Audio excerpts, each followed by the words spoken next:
Beshem Hashem Naaseh Venatzliach, en ce mercredi 13 du mois de septembre, Bezrat Hashem Barach et 27 du mois de Elul. Cours acheté par Jérémy Twitou Ayakar, Bezrat Hashem Barach et Alech Molahad, pour l'anniversaire de sa femme chérie et adorée, Lori Liora Twitou Bat Mayan. Très joli prénom Mayan d'ailleurs. Yom Uledet Sameach Tzadika, que j'ai le mérite de connaître, de Marseille, Hashem Barachota Bechol Hashala, une longue vie, santé, réussite et shalom. Que la famille s'agrandisse très vite, avec facilité, une bonne éducation pour notre fille Esther, Bezrat Hashem, et un Ben Zachar, si Dieu veut, cette année. Et il dit ici, merci à ma femme d'être aussi dévouée et courageuse pour notre foyer. Merci au Rav Twitou et sa femme pour leur gentillesse et leur disponibilité. Toda, c'est gentil de penser à nous. C'est vrai que, Mehmet, j'en profite aussi pour remercier mon épouse qui partage beaucoup de temps à répondre et à m'aider dans ce que nous faisons pour le meilleur de notre peuple. Bezrat Hashem, à l'échelle dans laquelle nous pouvons le faire. Une grande réfoua shlema pour tous les malades d'Israël, les Nishmat Kol Mété Israël, puis surtout un très grand Yom Uledet Yiratzon, que le mérite de cette étude, il y a Mod Lachem les Srout et Kol Hakavod d'avoir acheté ce shiur pour l'anniversaire de Lori Liora, Twitou Bat Mayan. Je voudrais m'arrêter sur un point important aujourd'hui, sur lequel j'ai déjà beaucoup développé de sujets, c'est la dimension de vivre en paix avec les uns et les autres, mais surtout avec son conjoint. Vous savez que dans le shiur précédent, nous avions expliqué que même Yom Kippour ne répare pas les fautes entre l'homme et son prochain. Même Yom Kippour. Un homme, il a beau jeûner, donner de la tzedaka, étudier du matin au soir. C'est chas vechalila vechas, comme ça s'est passé avec Rabbi Elazar ben Rajbi, qui a critiqué une personne pour sa laideur. Eh bien, il s'est retrouvé à lui demander tout ce qu'il voudra. Tout ce que tu voudras, je ferai. Et on raconte aussi l'histoire de ce grand tzaddik extraordinaire qui, malheureusement, ayant prêté de l'argent à un pauvre, et ce pauvre est venu lui rendre l'argent le jour même où le contrat le stipulait. Quand tu prêtes de l'argent, il faut faire un contrat al pied halakha. C'est obligé. C'est pas si tu veux pas, il faut faire un contrat. Je t'ai prêté tant. Tel jour, tu me le rendras. Tel jour, il faut signer cela. C'est-à-dire, la reine, Bisiata d'Ishmaïa, eh bien, le pauvre est venu rendre l'argent. Seulement, le Rav était très occupé à son étude et s'est même pas rendu compte que le pauvre lui avait déposé l'argent dans le livre qui était à côté, juste à côté du Rav. Le Rav relève la tête beaucoup plus tard, et puis, bon, il voit rien, il n'a rien vu. Et voilà qu'arrivé Shabbat à la Beth Knesset, il commence à parler de la gravité de ne pas rendre l'argent qui a été prêté, et ainsi de suite. Et là, à ce moment-là, il regarde droit dans les yeux cette personne à qui il avait prêté de l'argent, et maintenant 3 jours s'étaient écoulés, et il ne lui avait pas rendu, et tout le monde a compris qu'il s'agissait de lui. La personne qui était pauvre se lève de la synagogue avec des larmes et part devant tout le monde, et il dit, mieux vaut payer dans ce monde que dans l'autre. Seulement, plus tard, en regardant son livre qui était à côté de lui, donc le dimanche, il ouvre son livre, il voit une enveloppe dans laquelle il y a exactement tout son argent, avec la date de retour, et elle était dans le livre. Et là, il se rend compte qu'il a commis une erreur terrible, c'est qu'il a accusé faussement en public une personne. Et ça, par contre, c'est une réparation qui est terrible. Qu'est-ce qu'il a fait? Il est parti le voir. Il lui a dit, écoute, tu m'as déposé cette enveloppe quand? Il lui a dit le jour même où vous me l'aviez dit. Seulement vous étudiez la Torah, vous étiez concentré dans votre Talmud, et je ne voulais pas vous sortir de l'étude, ce qui fait que, Ezrat Hashem, je vous ai déposé ça juste à côté, mais au lieu de me poser la question, tu n'es pas passé avec sagesse, vous m'avez faussement accusé en public devant tout le monde. Et il lui a dit, est-ce que tu es prêt à me pardonner? Le pauvre lui dit, non. Non, je ne suis pas prêt à vous pardonner. Alors le Rav, il s'est mis à pleurer, il lui dit, et si je te rends l'argent en tant que cadeau pour m'excuser? Il lui a dit, le sang qui s'est caillé dans mes veines en public, quand tout le monde m'a regardé alors que j'ai déjà une vie très difficile, que j'ai mis sou par sou pour vous rembourser cet argent, vous croyez qu'avec une seule phrase de « excuse-moi », ça va arranger les choses? Parce que même si je vous excuse, vous savez ce que diront maintenant tous les gens de la synagogue? Lui prêtez pas de l'argent, regardez ce qu'a dit le Rav de lui. J'ai une étiquette sur le dos que j'emprunte sans rembourser. Vous croyez que votre pardon va régler ça? Alors le Rav, il lui a dit, qu'est-ce que tu proposes? Qu'est-ce que je peux faire pour acheter ton pardon? Il lui a dit, la seule façon qui pourrait me convaincre, c'est une vraie histoire, écoutez bien ce qu'il lui a dit. La seule façon qui pourrait me convaincre de vous pardonner et de réussir à montrer à tout le monde que je ne suis pas un voleur, c'est que vous me donniez votre fille pour épouse. Et là, le Rav lui a dit, pardon? Il lui a dit, si vous voulez que je vous pardonne, vous me donnez votre fille pour épouse, je deviendrai votre gendre, et aux yeux de tous, ils vont comprendre que je suis quelqu'un d'honnête. Vous n'allez pas donner votre fille à un malhonnête, on est bien d'accord. Sinon, je ne vous pardonnerai pas. Le père était défait, le Rav. Il va voir sa fille, il lui explique la situation, il lui dit, papa, s'il ne te pardonne pas, tu perds ton monde futur. Avec toute la Torah, tu seras dépecé par les tzadikim, tu ne peux pas rentrer parce que tu l'as vexé, parce que tu l'as mis en porte-à-faux. Tu lui as mis une étiquette sur le dos. Alors je vais l'épouser. Et à sa grande surprise, quand elle a rencontré ce jeune pauvre qui était vraiment à la rue, eh bien, elle s'est rendue compte qu'il avait des qualités extraordinaires, qu'il était une droiture hors du commun, et elle va le rendre un des plus grands raves de l'histoire, j'ai oublié son nom. Elle va l'épouser, étant la fille d'un grand rave, elle va lui apprendre toute la Torah et faire de lui un géant de la Torah. Et ainsi fut fait. Ce qu'il y a à retenir dans cette histoire, c'est combien de sacrifices cet homme a été prêt à faire et combien cette fille, qui était extraordinaire, pour sauver son père, ne connaissait pas ce garçon, était prête à l'épouser pour qu'il obtienne son pardon. Quand on est un couple, les relations sont très différentes que quand on est amis, cousins, même parents. Parce que le couple rentre dans des dimensions d'intimité. On se connaît tellement bien qu'avec tout le respect que je vous dois, on se connaît nu, on connaît nos odeurs, on connaît nos humeurs, ce qui fait que la proximité a un double rôle. Le premier, de nous rapprocher, c'est le côté positif, veillou les bassar echad, faire qu'une seule chair. Et malheureusement, il y a un point très très négatif, voire destructeur et catastrophique, c'est justement cette proximité qui nous permet de considérer l'autre comme étant, eh bien, ça va, on se connaît, tu vas pas me saouler. Alors on se permet d'ouvrir toutes les portes, sans respecter l'autre. On s'insulte, on se crie dessus, pire, on s'ignore, on ne se parle plus, on se vexe, on s'humilie. Sous prétexte qu'on est marié et que, bon, on se connaît tellement bien que dans la vie, il y a des hauts et il y a des bas. Mais il faut savoir une chose, c'est que dans la Torah, la relation que nous avons entre l'un et l'autre sont des relations qui sont extrêmement observées par le Créateur du monde. Le Shalom Bayit, ce qu'on appelle le Shalom Bayit, c'est-à-dire la paix des ménages, compte pour Hachem plus encore que la relation entre un homme et son prochain. Un d'écart que la Gemara nous dit, dans Masechet Sota Yud Zayin Amud Aleph, Zoug chez Zacha, quand un couple vit dans la paix, c'est Dieu lui-même, pas les anges, qui vient s'installer parmi le couple. Hachem mevarech et amo bashalom. Et le Créateur du monde bénit son peuple dans la paix, dans le shalom, dans la shlemout des choses.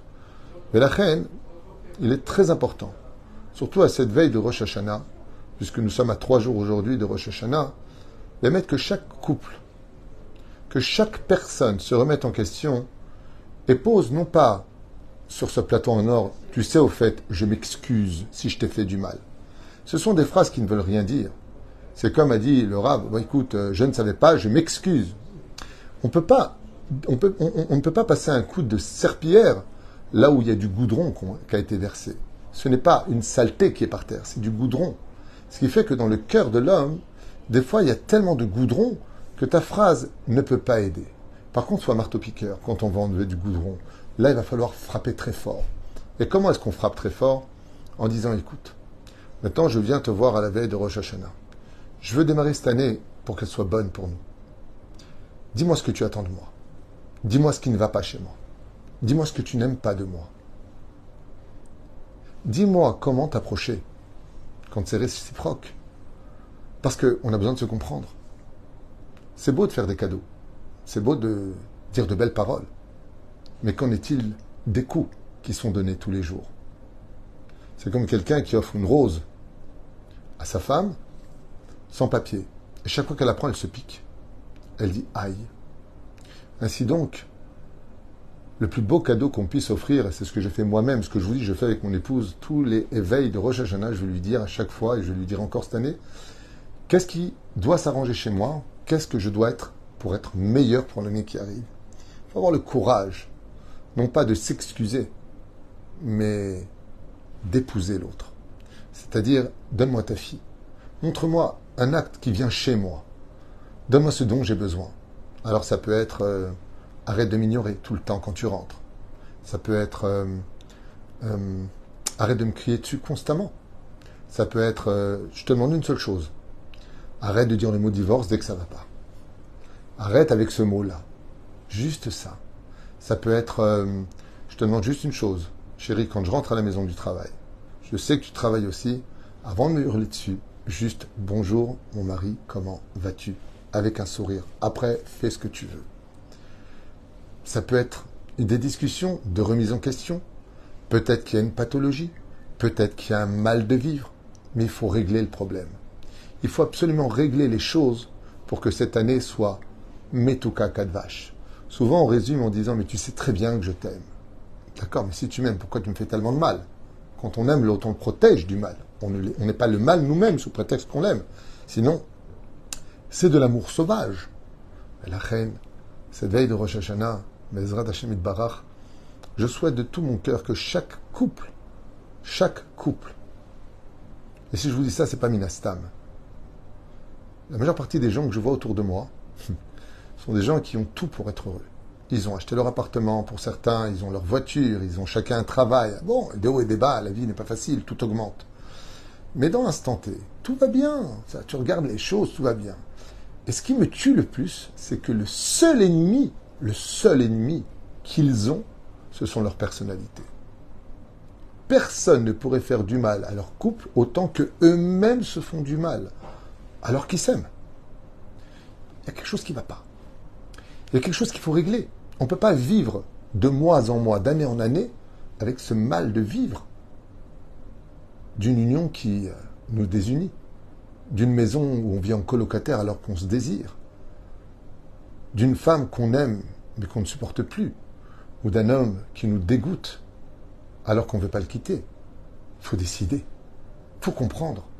Parce que si tu as décidé de te battre pour ton bonheur, de ton couple, ça veut dire que tu veux faire des efforts pour ton couple.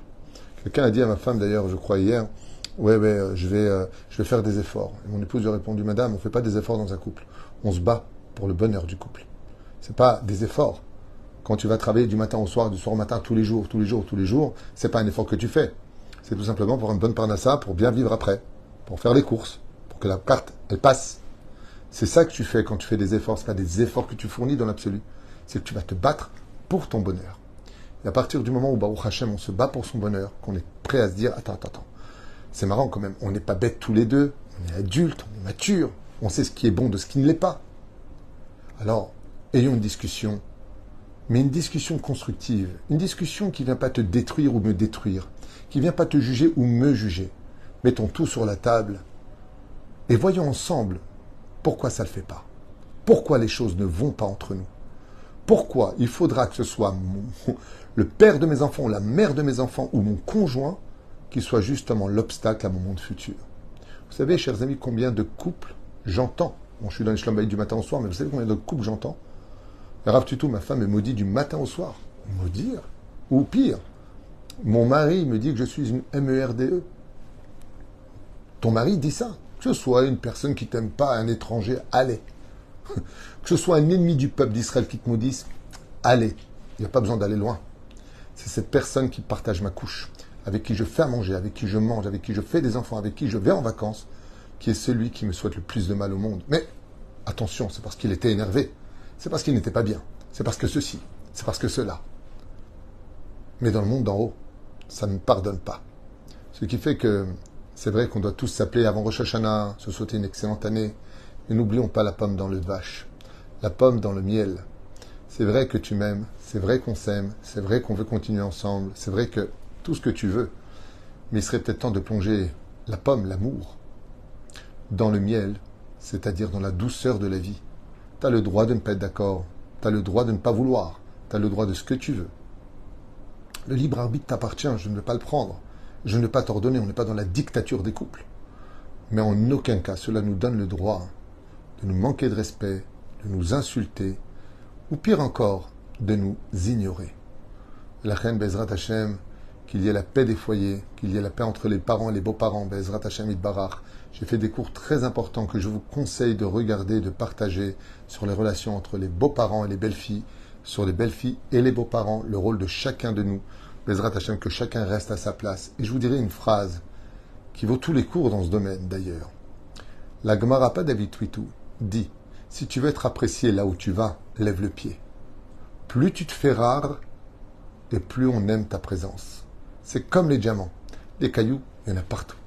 Les diamants, ça coûte cher et ils sont rares. Si tu veux, Bezrat Hashem, que tu sois tout le temps bien accueilli, alors même si tu es venu et que tu as fait ta lia pour tes enfants, même si tu es venu pour tes petits-enfants, n'oublie pas un détail. Le couple, qui sont eux-mêmes devenus parents, ils ont leur propre vie. Ils ont leur système d'éducation. Ils ont leur train-train à eux, ils ont leur équilibre à eux. Ne viens pas le perturber sous prétexte que tu as fait la lia pour eux, que tu voulais être près d'eux. Alors je comprends pas, je peux pas vous voir. Non, c'est qu'ils sont habitués à leur propre vie. Et n'oublie pas un détail. La meilleure façon d'éviter les accidents, qu'ils soient émotifs ou chas shalom, miloulit, c'est-à-dire parole, c'est de garder ses distances. Combien de garder ses distances, d'être à sa place? Regardez Moshe Rabbeinu, tous les jours. Avec Hachem, il était tous les jours, matin, midi et soir. Vayomer Hachem el Moshe. Dieu s'adressait en Moshe. El Moed, devant la tente d'assignation. Rachid, il dit, malgré le fait que Moshe est invité à tout moment de venir devant Hachem quand il le voulait, sans permission, quand Dieu l'appelait, il attendait qu'il l'appelle. Qu'est-ce que cela vient nous enseigner dans cette merveilleuse Torah que Dieu nous a donnée? Bien que même quand on est marié avec Dieu, Tefila el Moshe Isha Elokim, Moshe était marié avec Dieu, c'est pour ça qu'il a dû divorcer de Tzipora. Dans son cas, lui spécifiquement, c'est un cas exceptionnel. Malgré tout, il attendait que Dieu l'appelle. Vous savez pourquoi? Pour éviter un accident. Garde tes distances. Garde tes distances, ça veut dire, sois toujours respectueux. Sois toujours comme une nouvelle journée. Cette journée qui vient d'arriver n'existait pas. Elle n'a jamais existé, ne réexistera plus jamais. Donc cette journée est unique, ce qui fait que chaque jour, quand on veut garder un équilibre du couple, ça doit être comme un chidour. Je finirai juste à vous raconter une petite anecdote très sympathique sur le couple, qui va peut-être vous faire rire ou pas, j'en sais rien. Mais je vous la partage. J'ai un Shlom Bayit qui a été très compliqué. J'en ai beaucoup en ce moment. Avant le Shlom Bayit, ça durait 1 heure chez moi. Aujourd'hui, ça dure presque 2 heures. C'est très, très, très épuisant. Je vous dis franchement. Parce que je suis amené à dire des choses qui ne sont pas évidentes à la personne. Et quand il y a du pub, il faut appuyer dessus. Donc, c'est pas évident. Mais bon. Tout le monde me connaît pour ma franchise et ma transparence. Le couple, j'avais plus de solution. Il n'y avait pas de solution pour lui. Je ne savais pas exactement, malgré l'expérience de 27 ans sur le terrain, j'avais pas trop de réponse à donner. Alors j'ai eu une idée, et cette idée, j'aimerais la partager avec vous. Elle est stupide, hein, je sais qu'elle est stupide, mais elle est sympathique. J'ai dit au couple, écoutez, il y a trop de choses qui sont ancrées en vous, un passé qui est trop lourd, pour pouvoir voir l'avenir. Alors ce que je propose, c'est qu'on enlève le passé et l'avenir. Alors le couple me dit, ah ouais, qu'est-ce qu'on fait maintenant? Je dis, on va vivre dans le présent. Vous allez faire un chidour. Il me dit, quoi? Je lui dis, vous allez faire un chidour. Écoutez, ce que je vais vous raconter, c'est une vraie histoire, je ne vous invente rien. Je leur ai demandé, est-ce que vous me faites confiance? Ils m'ont dit oui. Je dis, alors écoutez-moi. Mes rendez-vous sont gratuits, je ne demande rien à personne. Mon seul salaire, c'est votre sourire. Je pense que la seule issue pour vous, c'est de refaire un chidour. La femme rigole, elle me dit, vous plaisantez ou quoi? Ça fait 30 ans qu'on est mariés. Quel chidour? On se connaît par cœur. Je lui dis, c'est là qu'est tout le problème. Vous vous connaissez par cœur. Je peux vous affirmer que vous ne vous connaissez pas. Et la preuve en est.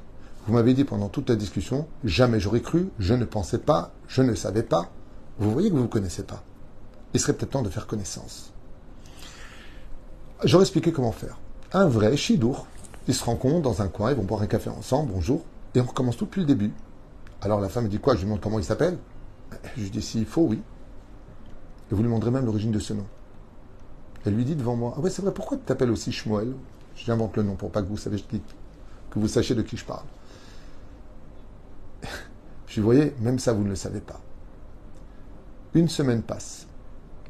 Je reçois un WhatsApp et le couple me dit, écoutez, je ne sais pas si c'est une formule magique ou pas, mais c'est très sympathique parce qu'on l'a fait. On n'a pas arrêté de rigoler d'ailleurs parce que c'est comique. Quand tu as marié 30 ans, tu poses la question et tu dragues. Le mari m'écrit comme ça, je vais vous le lire dans le message, c'est magnifique. Il me dit, Rav Twitou, je voudrais vous dire quelque chose. Cette expérience de refaire un shidour avec ma propre femme a été une révélation parce que j'ai appris des choses qu'elle ne m'avait jamais dit parce qu'on était tout le temps fâchés.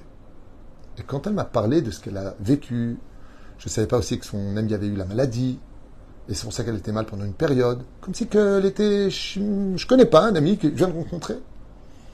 Aujourd'hui, ce couple est en train de remonter la pente. Ce que j'ai essayé de faire, c'est de partager avec ce couple une expérience qui s'appelle « Hier appartient à hier, demain on ne le connaît pas, vivons la journée d'aujourd'hui. Comment vas-tu ?» C'est tout. C'est bête, c'est simple. Mais tous les jours on dit la même phrase. « Modéani les fanecha ».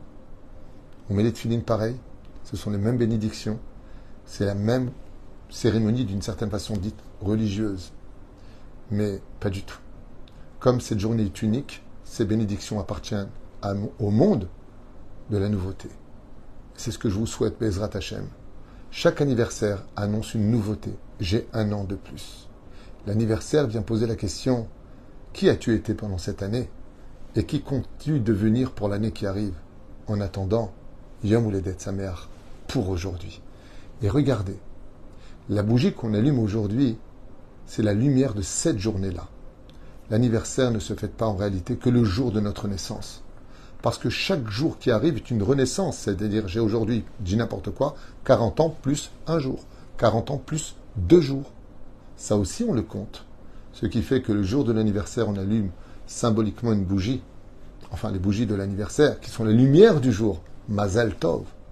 Mais en réalité, chaque jour a sa propre lumière. Et vous savez qui est la bougie? Votre sourire. Mazal Tov.